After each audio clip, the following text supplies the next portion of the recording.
नमस्कार माताएं बहनों, मैं आज आपको शनिवार की कथा कहने जा रही हूँ जो हम शाम के वक्त कीड़ी नगरा सींचते हैं तो उस समय वहाँ कहते हैं। शनिवार की कथा। एक ब्राह्मण पूजा पाठ करने जा रहा था। उसे रास्ते में शनिचर महाराज मिले। ब्राह्मण बोला, शनि महाराज कहाँ जा रहे हो? तो शनिचर बोला, राजा के लगने जा रहा हूँ। ब्राह्मण बोला, राजा को लगोगे तो सारी प्रजा दुखी होगी, इसीलिए आप मेरे ही लग जाओ। शनिचर बोले, कितने साल का लगूं? ब्राह्मण बोला, 7 साल नहीं, 5 साल नहीं, 2.5 साल नहीं, 1.25 साल नहीं, 1.25 पहर का लगो। ब्राह्मण नदी के किनारे जाकर बैठ गया और आसन बिछाकर पाठ करने लगा। नदी में से 2 मतीरे बह जा रहे थे तो उसे निकालकर घोड़े के नीचे रख दिए।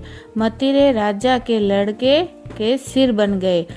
अब उसके पास शनि आया और बोला कि ब्राह्मण राजा के लड़के के सिर काट कर रखे हैं। तो ब्राह्मण ने कहा, किसी से मत कहना, मेरे को शनि की दशा लगी हुई है।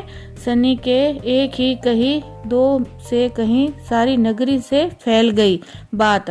राजा बोला, ब्राह्मण को सूली चढ़ा दो। सभी तैयारियां कर रहे थे। इतने देर में उसका 1.25 पैर पूरा हो गया। राजा के लड़के खेलते खेलते घर आ गए तो अब रानी बोली, महाराज ब्राह्मणों को सूली पर चढ़ा दिया जाएगा तो देखो हमारे से पाप हो जाएगा। राजा ने जाकर देखा तो ब्राह्मण को सूली चढ़ाने ही वाले थे। राजा ने पूछा, ब्राह्मण ये सब क्या है? ब्राह्मण बोला, मैं तो कुछ भी नहीं जानता, मैं तो पाठ करने जा रहा था। रास्ते में शनि महाराज मिले, वो आपको लगने जा रहे थे तो मैंने बोला कि राजा को मत लगो, सारी प्रजा दुखी होगी, इसीलिए मेरे लग गए। शनिचर बोला, कितने साल का लगूं? मैंने कहा 1.25 पैर का लगो। अब 1.25 पैर में को शनि ने ऐसे रंग दिखाई दिए। राजा कहने लगा कि इसकी दशा कैसे उतरेगी? तो ब्राह्मण ने कहा, राजा सोने चांदी का दान, तांबे का दान, लोहे का दान, पीतल का दान।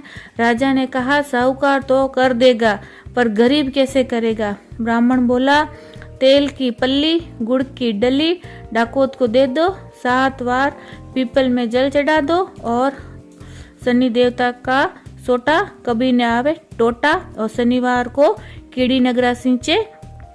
शनिवार की घड़ी घड़ी से उतर बला टली। 7 बार पीपल में जल चढ़ा दे और सारी बला टल जाएगी। जय शनि भगवान की। वीडियो को लाइक करें, ज़्यादा से ज़्यादा सब्सक्राइब करें और शेयर करें। धन्यवाद।